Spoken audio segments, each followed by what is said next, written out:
All right. Good morning, everybody. We ready to start? So I just wanted to say thank you to all of you who have joined us this morning, and especially thank you to Jeff and Crystal. Jeff Popke and Crystal Chambers have agreed to spend some time with us this morning, giving updates about the promotion and tenure process and PAD development. And, you know, this is a busy time of year anytime, and I know this semester, under our current circumstances, that you both are swamped. So I really appreciate you taking the time to come and be with us this morning. For those of you who are participating, this is kind of becoming a yearly event to sit and to work together to get updated information about this very important faculty process. And if you're not able, for folks who can't join in person or for people who want to watch this again, we are recording this. And it's something that will be on the Office for Faculty Excellence website for the upcoming year, so you'll always have it available. Everybody is being muted as they come in the room, so we'll keep the microphones muted. So as you have questions, though, as this goes forward, we definitely want to hear them. So if you'll use the chat feature for now to put your to send your questions just as you have them, we will make sure that there is time for those to be addressed during the webinar or at the very end. And also, if you have a question after the webinar is finished or something comes to you, feel free to email the Office for Faculty Excellence. That address is ofe@ecu.edu, and we'll try to follow up and respond to your question or direct it to someone who can. So with that, I just want to say thanks again to Jeff and Crystal and all of you who have joined us, and I'll turn it over to Jeff.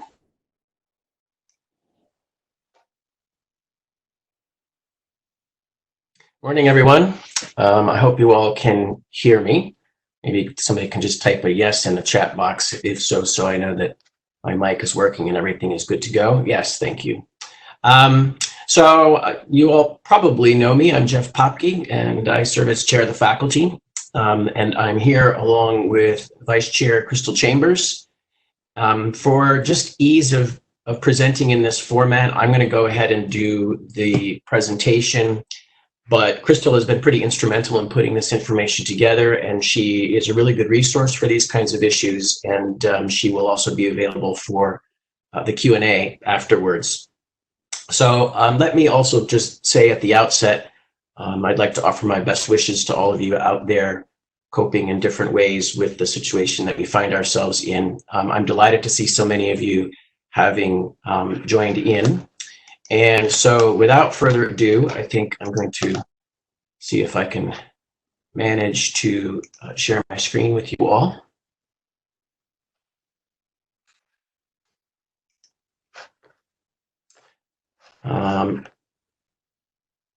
So one of my questions was whether I am able to keep tabs on the chat activity while I'm presenting, and it looks like maybe not.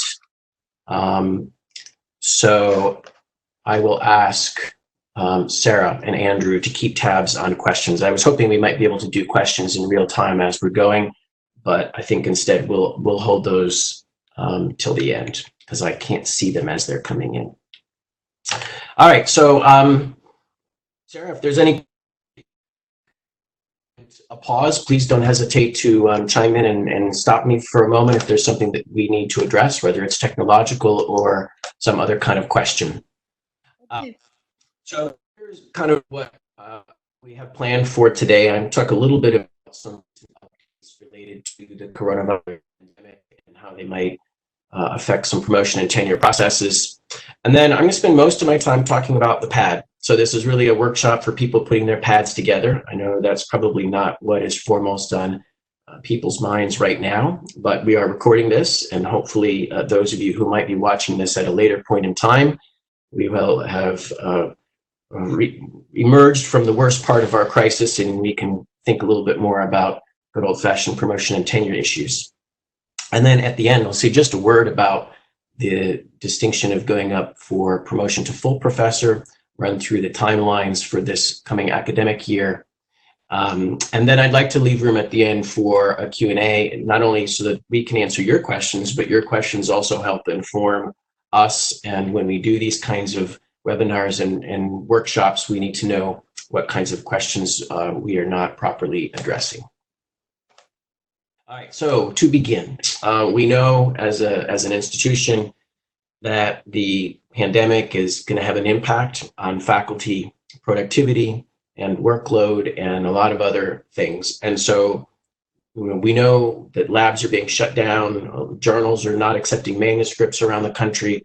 It's going to have an impact on faculty productivity. And so in recognition of that, we have approved a 1-year extension for anybody that requests it to their promotion and tenure timeline. And I'll say a little bit more specifically about that in just a moment.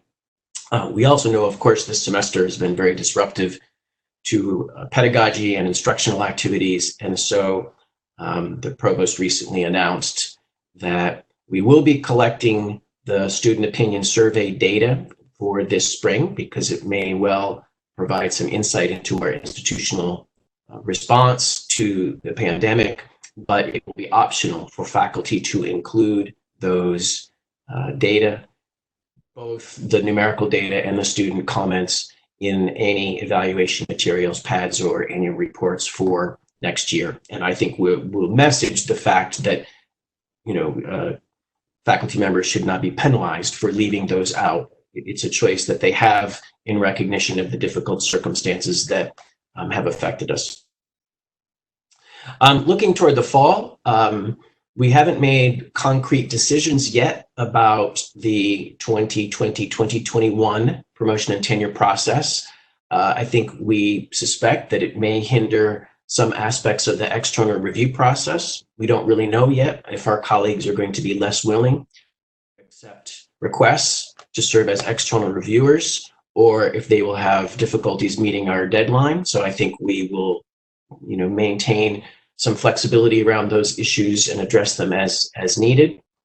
Of course, we know already the personnel committees and tenure and promotion committees need to do their business virtually, and that may well be the case in the fall as well.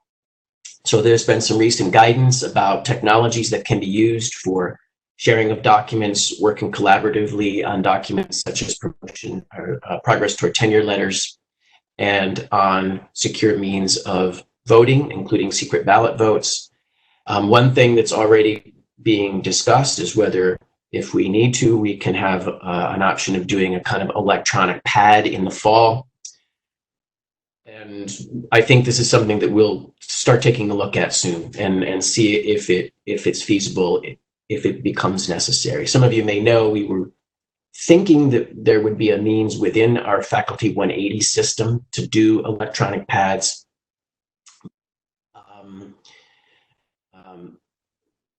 That has not worked out, and so we would have to investigate other kinds of technologies that would be secure and give us what we need. But anyway, we'll look into that. And I think looking down the road, this coming annual, the year that we use to track our annual report activities is going to be affected, again, research, instruction. So we may need to provide some guidance on next year's annual evaluation process as well. So these are all things that we'll get Faculty Governance Committee to start thinking about.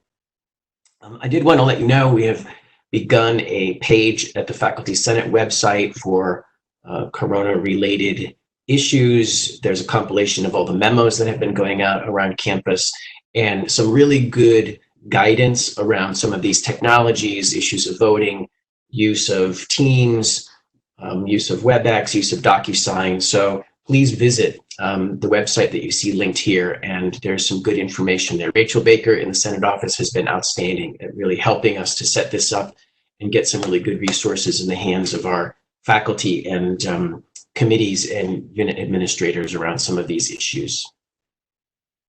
All right, so let me just say a few words. Some official communication has already gone out, so you should know the basic contours of this, but what we are calling the COVID-19 works this way. Any faculty member who makes a request, and the means of doing so is in the memo. It's basically an email to the HR office of your respective vice chancellor with to your chair and your dean. Anybody who requests it will be given a 1-year extension, which will basically be inserted into the current contract that you're on. And then all subsequent deadlines will then be moved out by 1 year, and your HR office will basically issue a revised promotion and tenure timeline. So the deadlines for doing so, importantly, for those of you who are watching because you are thinking of going up next year, if next year is your scheduled year to be reviewed for promotion and or tenure, then the deadline to request the extension is next Friday, May 1st. One reason why that is next Friday is that is the deadline for unit administrators to send materials out to external reviewers. And so that seems to be the moment at which those decisions need to be made. For those scheduled to be reviewed for promotion and tenure in a future year, the deadline depends on what is happening that year. If you're requesting a 1-year extension to a year in which you are facing a reappointment processes happen, and so you need to let your chair know that by December 1. And if it's in a year in which you're scheduled to be reviewed for promotion and tenure, the deadline for requesting your extension is February 1. That is basically the time of year that kicks into motion the process of external review and so on. So it will obviously affect progress toward tenure letters. We expect that once those timelines are adjusted, that chairs and evaluation committees will give candidates their progress toward tenure letter with the new deadlines in mind. And importantly, I think this is an extension in recognition of the extraordinary circumstances we find ourselves in and the difficulties that faculty will have maintaining their normal productivity. And so adding a year should not change the criteria or expectations. It should be the same criteria as used, as stated in unit codes. So, if you're a unit that puts, number of publications in X publications per year, you're not going to add a year to that because somebody has taken a COVID-19 extension, right? You're going to change the expectation per year to match the overall expectation that's in the unit code.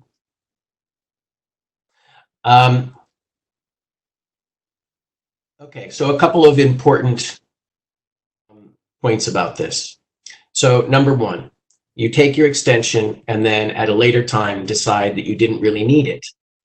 In such a case, you can revert back to your original timeline. And the deadline for doing that would be February 1st of the year prior to when you want to be considered for promotion and tenure. So it is in essence like an early request for tenure to go back to your original timeline.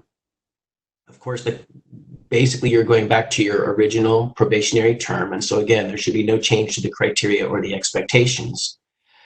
But it does keep your COVID-19 extension in place such that if something happens and the recommendation is not favorable, you can still go up for promotion and tenure again that following year. On the other hand, if the extension, you go up on your normal schedule, you don't request before February 1st of the year prior, and the decision is unfavorable, you cannot at that point a COVID-19 extension.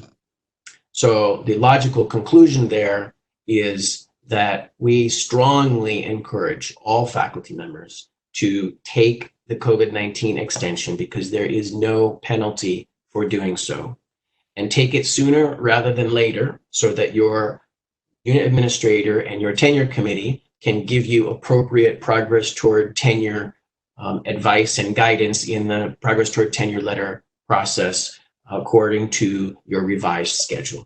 And you can always wait until the year before you're ready. You would have gone up originally and decide to make a kind of quote unquote early request.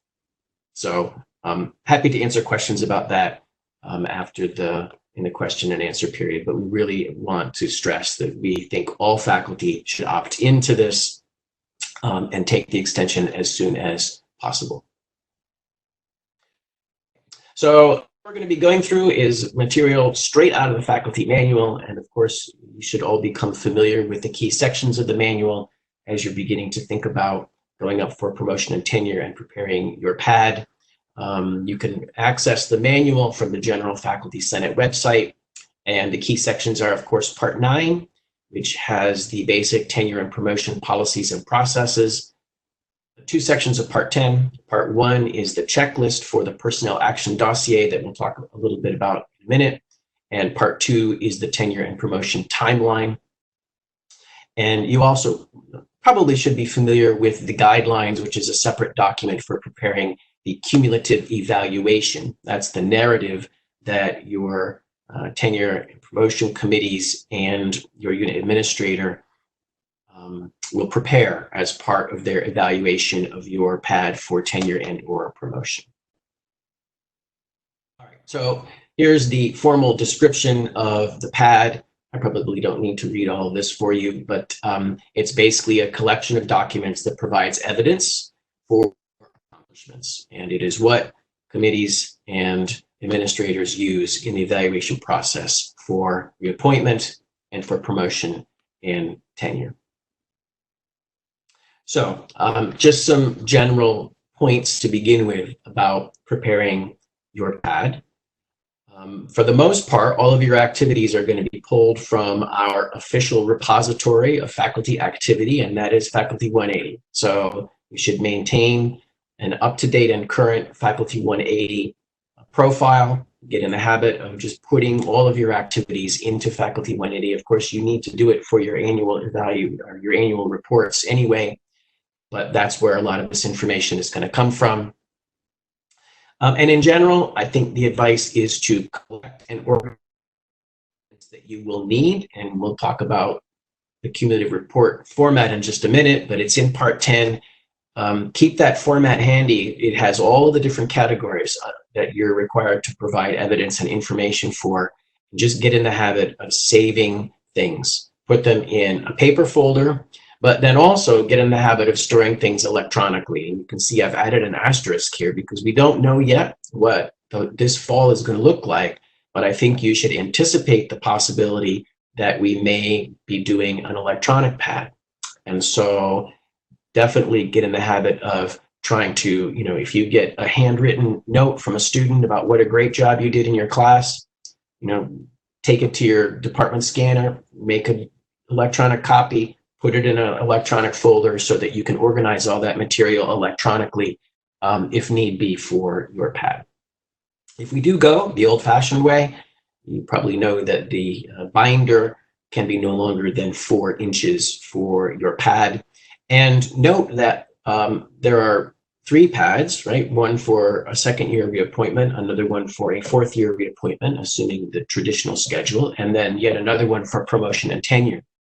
So as you start to accumulate documents, make sure that you're making backup copies. And some people have told us, they have 3 different folders for, instruction, the nice note from the student, make a copy, goes in each of those 3 folders from the time that you get here so that each time you make a new pad, that material is already available to you. A couple of things to note in terms of the information in your pad. Here's a quote from Part 10 of the Faculty Manual. Attention is paid to both productivity since the date of hire or your last promotion and accomplishments over one's entire career. So the committees and the unit administrators and other administrators that are doing the evaluation are taking account of your entire career. What you should do in your pad is clearly mark those items, in the case of publications or grants or courses, that have been since the date of hire or the most recent promotion, and those that are prior. Just one note about that. The faculty manual has no requirement when it comes to publications that there has to be an ECU affiliation for something to count, quote unquote. And as you see by this quote, it's not a hard and fast decision that, there's a strict line that anything before that line doesn't count and anything on this side of the line does.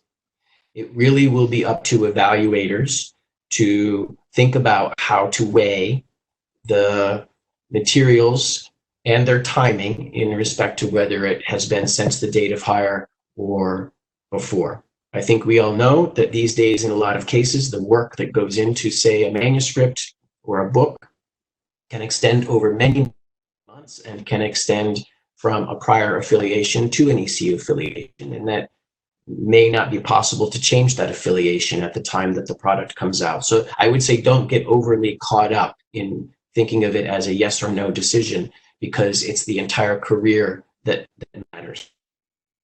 And another thing to note, although the PAD is extremely important, your committees and evaluators are not limited to the material in the PAD when making their decisions about reappointment, promotion, and tenure. And so you can see it says the deliberations may address any of the candidate's contractual duties and professional conduct. What's in the PAD? Let's go a little bit kind of step by step here. So there are tabs A through E, and most of it is going to be A through D, and a lot of it is going to be in D. So at the beginning of your PAD is tab A, which has two things. The most important, you shouldn't say the most important, two items. One is the cumulative report. So the cumulative report is basically a vita with a specified format that's in Part 10, Section 1. There are some units that have additional requirements. I know Harriet College of Arts and Sciences, for example, asks their candidates to include an entire curriculum vita in addition to the cumulative report, but the faculty manual mandates the cumulative report and its format. In terms of that, one thing to note, this is a change that took place about a year ago to the teaching section of the cumulative report. We used to say that student opinion surveys and peer reviews go in the cumulative report. This became rather cumbersome. They come as a PDF and it doesn't make a lot of sense. So the requirement now is in the cumulative report, you should list the courses that you've taught and provide a list of the peer reviews of instruction that have been done and their dates. But the full narrative reports for those go in tab D, which is supplemental material. And in that regard, as I think most of you will know, you are required to put the full report, the numerical report from the student opinion surveys. So you're not cutting and pasting bits, you're basically including the full report, except for student comments. Student comments are optional. Candidates can put student comments from a course in their PAD if they wish, but if you include any student comments, you must include all of them from a particular course section. So what we don't want is candidates or evaluators cherry picking either positive or negative student comments to try to make a case. What we want is for the evidence to be available for people to evaluate that evidence in the context of the entire record of instructional activities and achievements. So again, comments can be included, but they don't have to be. If they are included, all of them for a particular course have to be included. And then all the full reports from peer review also should go in that tab D. And then we'll talk a little bit in a minute about the other materials that could go in there. So again, here's just that reminder that when we say that full reports from SSOI are required, they are not required for this semester. They will be optional. I think we know that a lot of our faculty are doing extraordinary work right now to transform their instruction as a result of this, and we want those candidates to be able to show the great things that they've done in response. And so you are certainly allowed to include them from this semester, but not required. And just a reminder, if there are changes, as happens frequently, to our processes, they go immediately into the faculty manual, and live real-time document. So always go to Part 10, Section 1. Attachment 1 has those guidelines for the cumulative report. And if anything were to change, I think it's safe to say nothing's going to change between now and August. But in general, always check there to make sure you're following the most recent version of the checklist. There's a second aspect of Tab A for tenure and promotion decisions, not for reappointment, and this is called the ECU Personnel Action Summary Form. It's in Part 10 as Attachment 2, and it's just a stock form. It's got a little mini cumulative report almost, like that you're supposed to put the number of books, number of manuscripts or articles, and so on. So the candidate fills out Section 2 of that form, which should take you all of about 5 minutes. It's not a big deal, but it is an official form that's required to be in Tab A. All right, Tab B is where the official recommendations go, and you don't put anything as the candidate in Tab B. That's basically the decision, and that's where the cumulative evaluations will go that are prepared by the appropriate committees and the unit administrator. Tab C is called Records of Evaluation, and there's a whole lot of stuff that goes in here, including the criteria that are in your unit code for promotion and or tenure, copies of all written communications that have anything to do with progress toward tenure, including tenure letters and annual evaluations. Annual reports do not go in the pad, but the annual evaluation. The record of the meeting to talk about annual evaluations, the record of the annual meeting to discuss criteria for faculty performance, and also all assigned teaching duties, including reassigned time. For tenure and promotion decisions, this is also the section where the communication with external reviewers and the external reviewer reports will go. That's obviously something that the unit administrator will add. So this top section here are basically all things from the personnel file. And I would say it's a joint responsibility of the candidate and the unit administrator to make sure that all of these things get into the pad. Presumably, you have copies of all of your progress toward tenure letters if you're a candidate, and all the annual evaluations, and you can put those in there. I think in some units, it's traditional that the unit administrator, who has access to the personnel file, pulls these things out and puts them in. And in fact, the faculty manual talks about the contents of the pad, required documents being a kind of joint responsibility.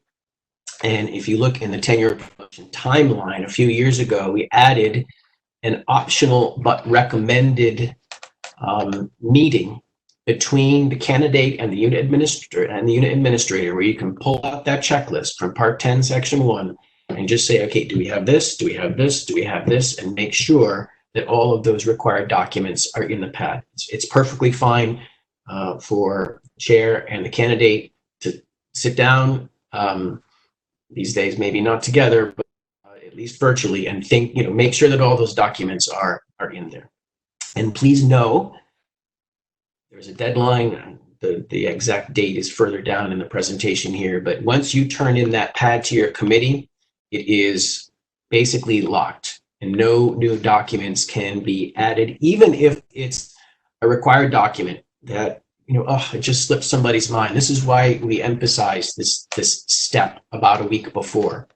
So if you've missed something and it's got to go back in, you have to petition the chancellor to allow the pad to be unlocked, and then you have to redo the entire timeline for every step of evaluation.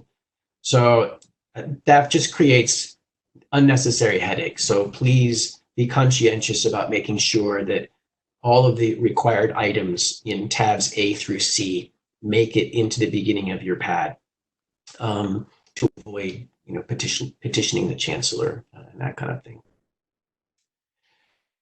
All right, so most of the bulk of the pad is taken up by supporting materials in tab D. And this part of the pad is not tightly specified by the faculty manual. I'm sure there are different kind of cultures and traditions in different units, depending on the nature of scholarship or creative activity in a particular department. And so this is where, I think the overall piece of advice is that candidates should seek out examples and ask for advice from within your unit. Now, the pad itself is a personnel document, so you can't go march down to the department office and pull everybody's pad down the shelf and start rifling through them. But all of the items in tab D, if a colleague is willing to share them, are perfectly okay to share for people to look at. So if somebody has just an outstanding statement of teaching philosophy and they don't mind sharing that with you, that's a good thing to look over to get ideas about. So we want good pads. We're not evaluating our colleagues for promotion and tenure based on their ability to put together a slick, aesthetically pleasing dossier, right? We're evaluating them on the quality of their achievements. And so it's in everybody's best interest, candidates and evaluators alike, that we have good pads that clearly and effectively make a case for promotion and or tenure. So again, I think please reach out for counsel and advice on this aspect, this tab D in the pad. So here are some common suggestions that make pads easier to read, easier to evaluate. It's very helpful if there's a table of contents, both for the entire pad and then even within different sections, so you can see the example that is in here. We've got the three main categories: teaching, research, and service. For some, there will also be a major category for patient care or clinical activities. And in each case, you can organize it with dividers or separate tabs. The organization is very helpful to committees and other evaluators when trying to effectively evaluate the case for promotion and tenure. And I'll say a little bit more about this third bullet point, but you should curate the evidence that is in the pad. It's your story, and you should work very hard to effectively and compellingly tell it, rather than just throwing a bunch of artifacts into a 3-ring binder and handing. So the narrative, the story is particularly important. So this obviously backs up that very point. At the beginning of each section, it's very, very helpful to have an overall statement of research, statement of teaching, statement of service. We all have had to do this for our applications for jobs, so we probably have these lying around somewhere. This is the kind of thing that is also very valuable in your pad. There are a couple of examples here. These both happen to be teaching philosophy statements. I think there's a lot of valuable advice around the web about how to effectively put together a teaching philosophy kind of statement, but the same holds for research and even for service. All right, so let me just say a couple of words about each of the three main sections of the pad, and how you might approach them in tab D in providing your supporting materials. So again, I won't belabor this, we just went over it, but what's required in the section on teaching are your student opinion reports, with the exception of those from this semester, which will be optional. Student comments are optional, and the full reports from peer observation of instruction. And I'll just make a quick note about that. Every unit should have in their unit code, or at least at the Office of Faculty Excellence website, an approved plan for peer observation. The default for units that don't have a separate plan is the Faculty Senate process, which is linked here on this slide, and that provides for 2 observations at a time. 1 reviewer is selected by the department and 1 by the candidate, twice in year 1 and twice in year 4. So it's 8 observations overall prescribed in that fashion. But departments can decide to provide alternative schedule or additional requirements. There's a lot of flexibility if units want alternative or different kinds of processes in place for the peer observation.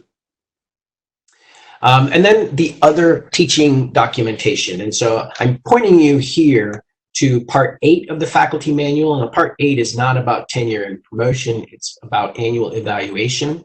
But the section there on teaching was revised a couple of years back to try to ensure that we're not overly relying on student opinion, which, as we know, has all kinds of serious flaws associated with it, and that our review and evaluation of instruction is holistic.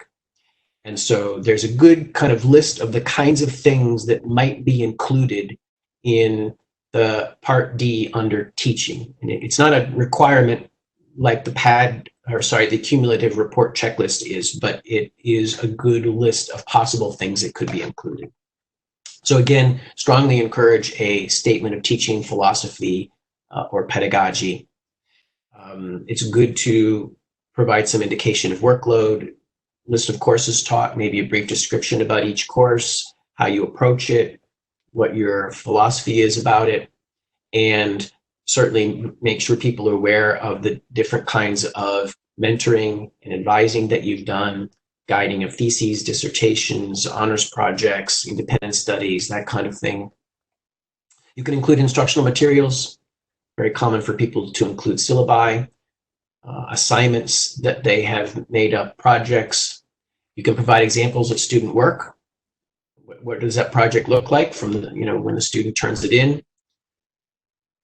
Some measure of the impact is important, I think, to put in there, and there's lots of ways of doing that. And this is just a partial list from that section of Part 8 of the Faculty Manual. Any honors or awards or other kinds of recognition that you might have received, unsolicited positive feedback from students, examples of course redesign, assisting in revamping curriculum in your unit, any other kinds of special tasks or projects that you've been involved in, grants in teaching.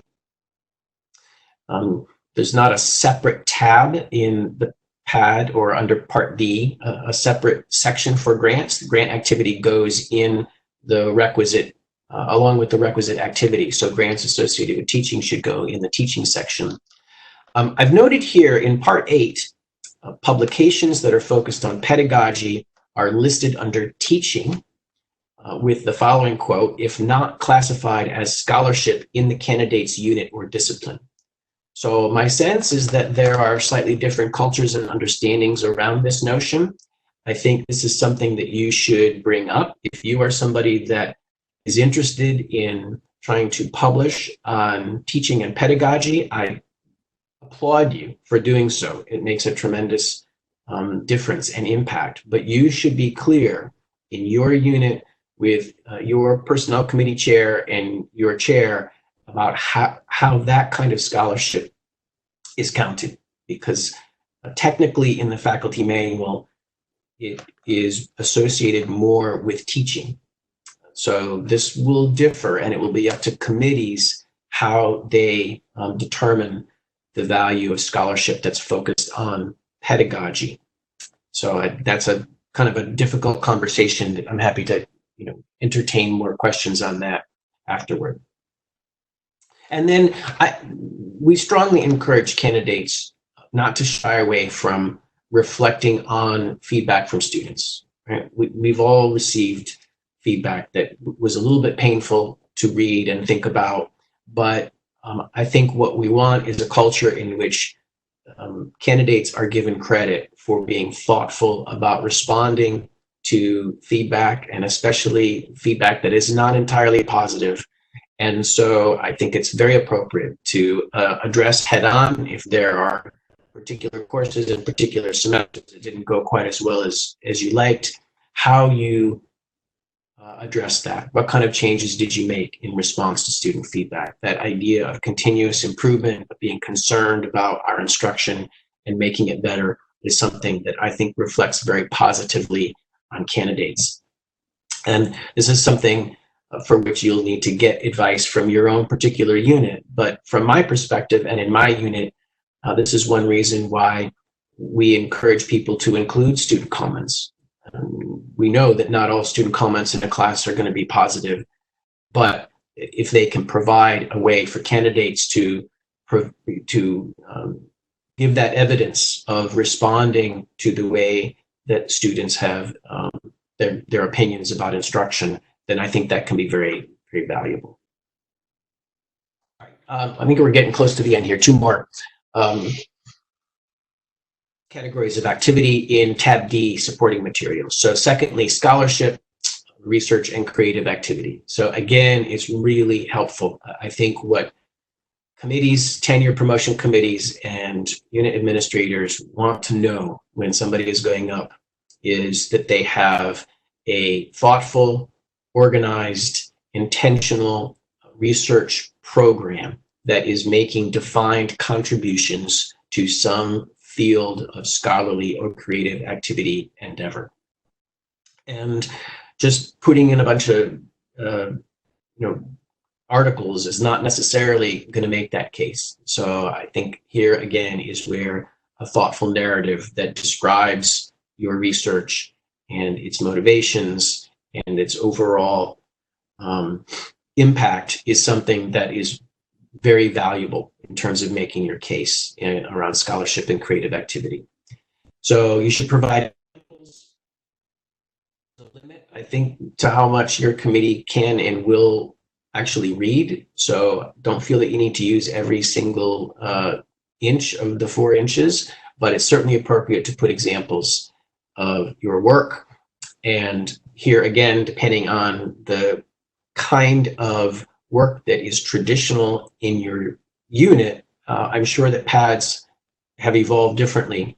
I'm in pretty much an article kind of discipline, and so for us, it's pretty easy to put 4 or 5 examples of an article. If you're a book discipline or you do creative activity, then you can see it may be that it's photographs of your work, or it may be that there are links to external resources where people can get a hold of those kinds of things.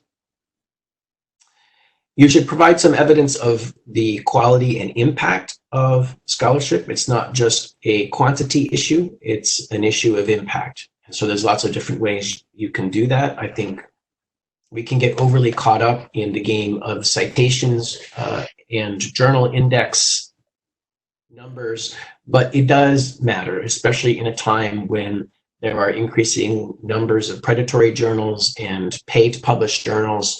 I think committees have a challenge sometimes in trying to figure out if someone's research and creative activity is actually reaching an audience. And so to the extent that you can provide information about citations, that's pretty valuable. Other forms of recognition of the impact of your scholarship and any expertise that you have a reputation for. If you've been invited to give a lecture somewhere because your work is well known, or you're being asked to serve as a discussant for a conference session or something like that, those can also be pretty valuable.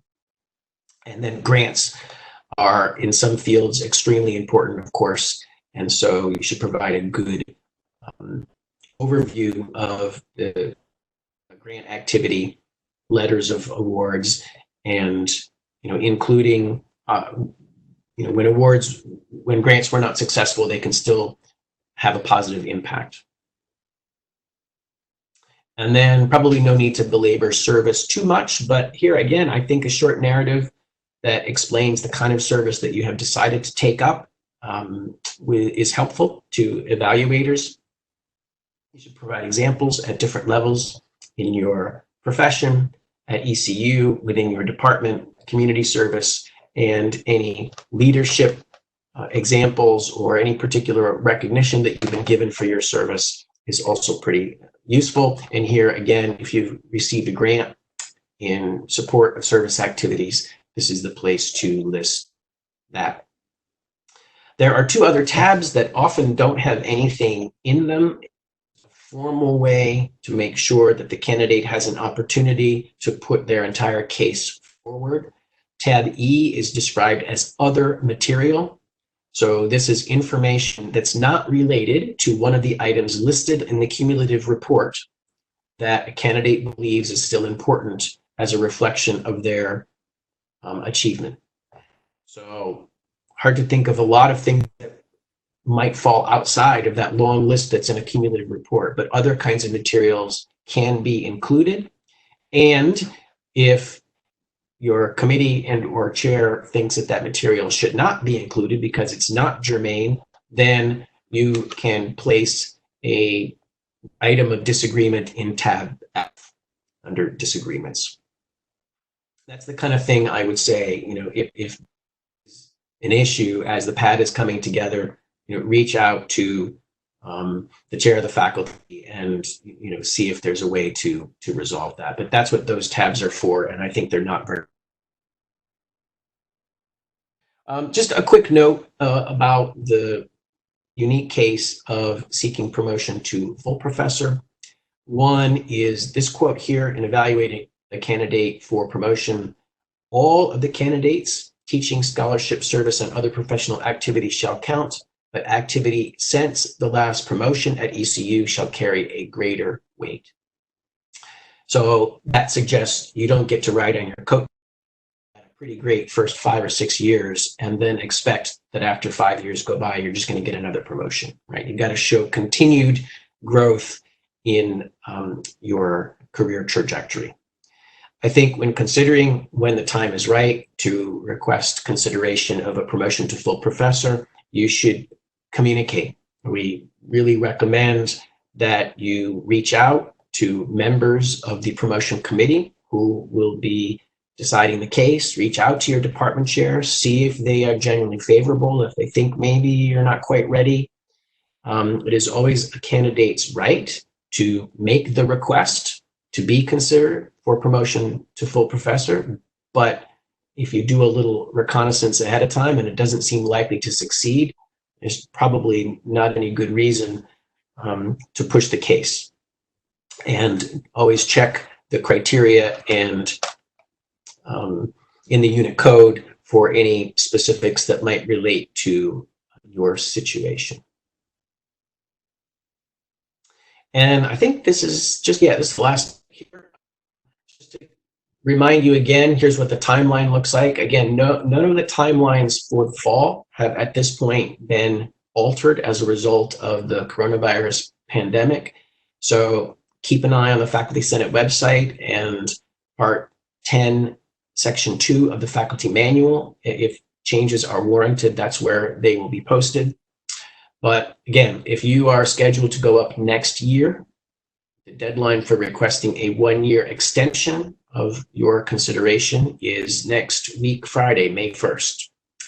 That is also the deadline for unit administrator to send materials for reviewers. Obviously, if a candidate takes right until the last day and then decides that they want to move forward, we can give a few extra days to those unit administrators. I would say just do it as soon as you can and document the dates that you're doing things. And then this fall, September 1 actually falls on a Tuesday. So the second Tuesday in September every year is the deadline for candidates to submit their PAD. So that is September 8th. So we would recommend strongly that the draft of the PAD be completed at least a week in advance by September 1, and that meeting between the unit administrator and the candidate to make sure all those required documents are there also take place around September 1. A couple places to go for good information: Office of Faculty Excellence, where you can also rewatch this particular webinar. Faculty 180 tab is in there, and you can always go to Faculty Senate for the manual and to find your unit code. And I think that then does it for me. We'll give everyone back their screen. And happy to answer any questions that anybody might have. So, Jeff, I've been watching the chat, and there are a couple that have come through the chat. Crystal has done a great job chiming in and sort of answering immediately and also reinforcing some of the things that you've been talking about just right in the chat, but to give you an opportunity to chime in about them. One person asked if there are any UNC system schools that you know of that already have electronic pads in place. Yes, I'm pretty sure they have at NC State. I'd be interested if anybody listening knows of any. Could put that in the chat, because that kind of would help with our reconnaissance to try to figure out who to go to emulate. I believe at NC State, but I have not really done a thorough check. My belief was as well. A second question was, someone asked if submitting this fall, do you have the sense that they would have to convert their portfolio to an electronic format just for that group of folks? Or do you even know yet? I'm thinking of this as really an emergency kind of scenario in which we would still not be in a position to do face-to-face interaction in the fall. So I guess we could see what the Faculty Governance Committee would think about that. So I'm hesitant about a scenario where we would say either or, you can pick. I think if we're allowed to do face-to-face interactions, then we will ask all candidates to turn in paper versions of their pad. And the investigation of the electronic pad is really plan B. And because I would like to give it more thought and consideration if it's going to become a permanent policy moving forward, that would give us a little bit more time to get it right. Thank you. A couple folks have asked, if they could have copies of the PowerPoint and things like that. Both, for those that came in a little bit after we got recording for this webinar, will be placed on the OFE website, so you can go back and review whatever sections of it you would like. And also, will Jeff, with your permission, put the PowerPoint also along with the web recording, so you can have that at your disposal as well. Is that all right with you, Jeff? Sure thing. Okay. And those are sort of the questions that came through while you were talking. Anyone else want to pop a question in the chat? Are we allowed to ask questions through the microphone, or do you prefer them in chat? I'm fine with the microphone, but I think Sarah's the one in charge. No, we just don't want it to get cluttered. So as long as we can kind of go one at a time, that's perfectly fine. So I think the question that I have is actually a question that others have who are planning to continue to submit this fall. I've been reading the memos that have been coming through, and there was a statement about, everybody is recommended to do the extension. Let's say we do submit this fall. What's that scenario if you do not receive tenure because you didn't ask for an extension? You then are not able to, have a discussion or that's the decision. I'm a little confused about that. Part of the reality here is that for folks who are getting ready to go up in the fall, you've already done the work. And so there's nothing wrong with kind of just going ahead and going through with it. But if there was a reason why someone wanted to hold off, we were still giving folks the opportunity to hold off on that if they want to. However, if you choose not to take the extension, then it's just like any other up or down vote. But if you've done the work and you're ready to be evaluated on it, there's no reason why you shouldn't go for it for next fall. Does that help? Yeah, that does help. I just didn't know if there was still an option. I'm just trying to think of all possible scenarios, right? So usually you can potentially file a grievance if you don't receive tenure, and things like that. So I didn't know if that would be affected if you still choose to go ahead and submit in the fall. You would have all of those options still, to petition, to put a disagreement in. One of the things that we do know from past practice is that if there is if the decisions are different, your committee says yes, your department chair says no, your dean says yes, or however it goes, that is going to be reviewed by the provost very closely. In addition, if there is any no in the chain, the provost is going to read that closely. And I have seen situations where the provost has actually overturned decisions in favor of a person's candidacy. I think I would add that it is a bit of a challenge for people's schedule to go up next year. As a matter of policy, I think we were hesitant to leave open that decision to take place at any time, right? Because there's a process involved. It gets started in February. And of course, if you're going up next year, as of last week, your committee put forward the list of external reviewers and things are already in the motion. I do, and it's also, I think, the case that for people scheduled to go up next year, the vast majority of their probationary period has gone by not being affected by, coronavirus. My feeling that in general, we've come with the fact that most candidates would need to make the decision that if they're going up on their normal schedule and they're not successful, then they're going to have to live with that outcome. In case of people going up next year, that seems a little abrupt because there's not a lot of time to think through that.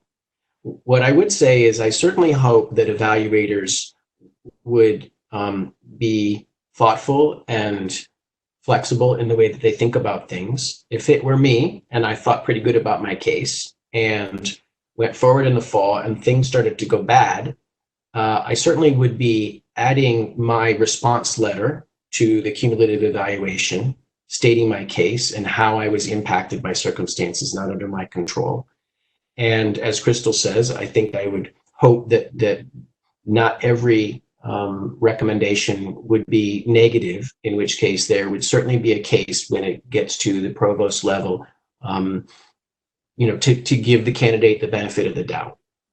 And Crystal's also right that you would still have all of the rights that are given to you in the faculty manual in terms of adhering to the appellate hearing of a negative case. Now that is only because of aspects of personal malice or material procedural irregularities. It's not meant to be a litigation of the case itself. So you need to keep that in mind in terms of odds of being successful. That's helpful. Thank you. I plan to keep the train moving, so to speak, but just wanted to know how some of these processes might have been impacted. Thank you. I would say the biggest impact, though, is to make sure that your external reviewers are sending their reviews in time. Right now, because there is so much up in the air across our various fields, you've probably seen in articles where they're talking about some institutions having different calendars and the like. It's important to work with your chair to just make sure that those letters are in, because the things that are pressing on us are pressing on our peers as well. Thank you. Okay. Just a question that I'm trying to summarize what both you and Crystal said. I take it that there is really no downside whatsoever to requesting the extension, correct? That is correct. I mean, the only potential downside is if you're successful and we have money for promotion raises, then it could have a financial impact by delaying that a year. But they could go up early. They don't have to, you can have the extension and not use it, right? That's right. Yes. So in other words, there's really, no downside whatsoever. Take it now and put it in your pocket. And then you can have those conversations when your normal schedule comes up about, now do I need to actually, use it or not? Great, because I've been telling my faculty they should automatically take it. I think that is correct. Right. The only caveat I would like to say to that, it should not be evaluated as if someone is going up early, because some of our units have a way of putting an additional onus on people when they do go up for early. And so if someone's reverting to their previous timeline, while we will use processes that are typically used for someone going up early, there should be no added hurdles to someone who takes it and then revert to. So I cringe when I hear the word early, just because I know how we do sometimes. But there's no penalty either way, I guess is the way to put it. So, thank you. We're at the end of our time. Jeff and Crystal, I want to sort of speak to a couple of other questions that have shown up in the chat. And then also just say to the group, if we're going to look back through the chat, make sure we didn't miss anything. If you have follow-up questions, you can email ofe@ecu.edu, and we'll forward your questions to the correct folks if we can't answer them ourselves after we wrap up. But Jeff and Crystal, a couple of folks have entered into the chat a question that expands the timeline a little bit. You guys have been talking a lot about the 2020-2021 academic year. Do you have any comments you'd like to share about folks on either end of that? So for example, the folks who submitted their PADs just this spring, any implications for timelines and decisions and that sort of thing for that group? And then also for 2021, 2022, has there been any discussion about timeline implications for that group of folks? And after y'all speak to that and whatever else you want to share, we'll wrap up.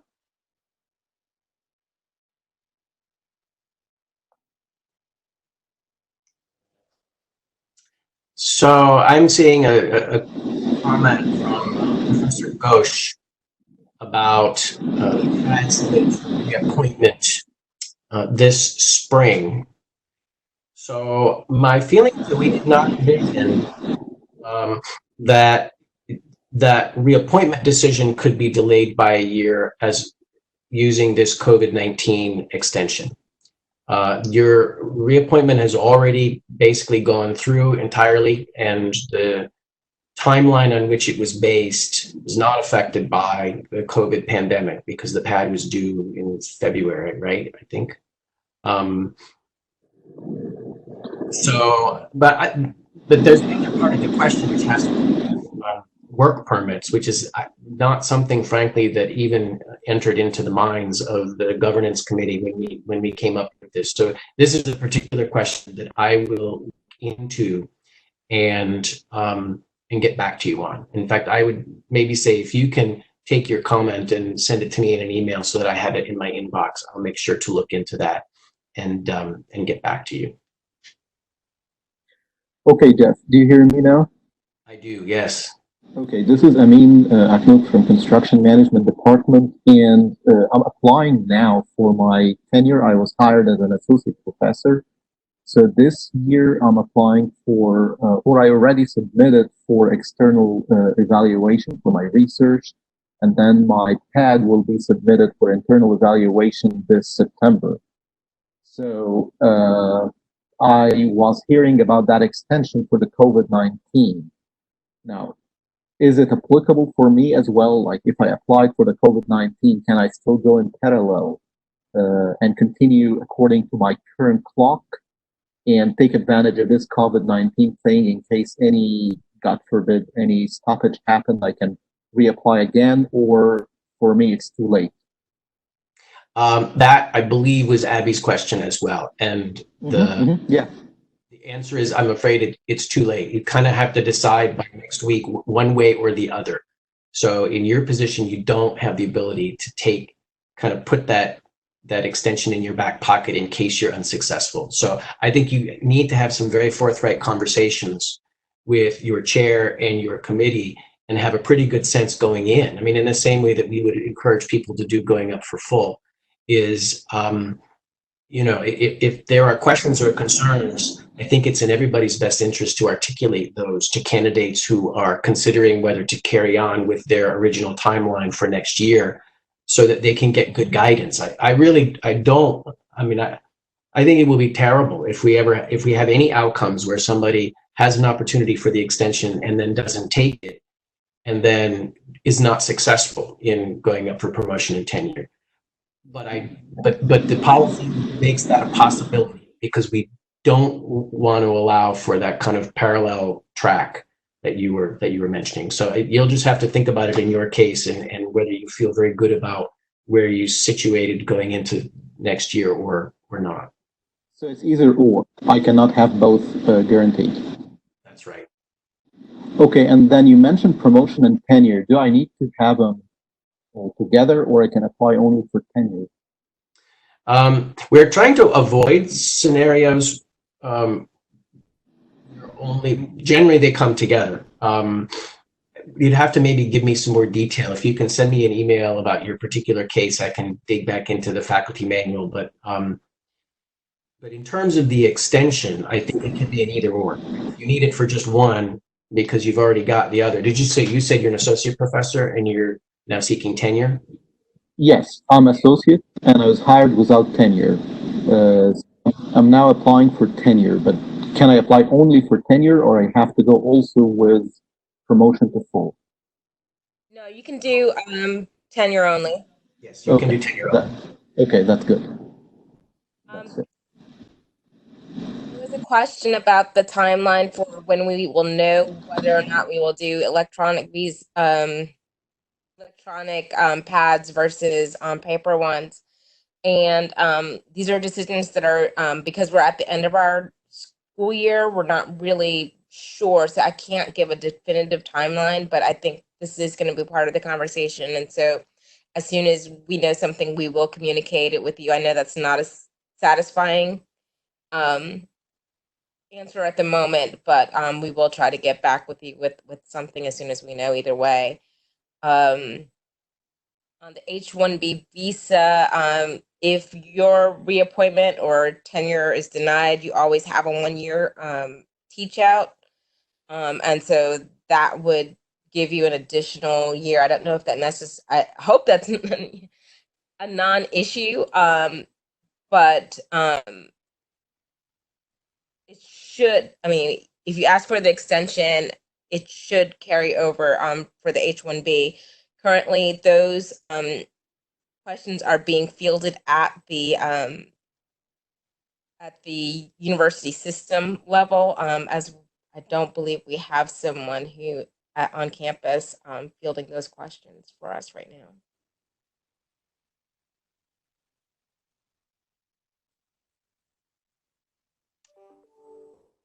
Did that get everyone's questions, I think?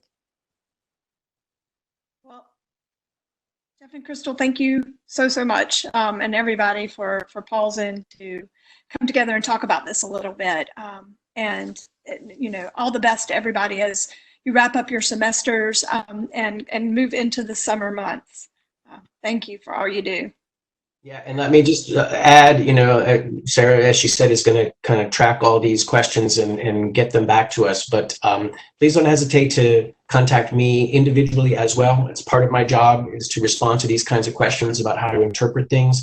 In some cases, we haven't been able to think through in advance all of the possible implications around this COVID-19 extension. So we will get back to you, but don't hesitate to contact me individually either. And I share Sarah's thanks for joining us and wish everybody well.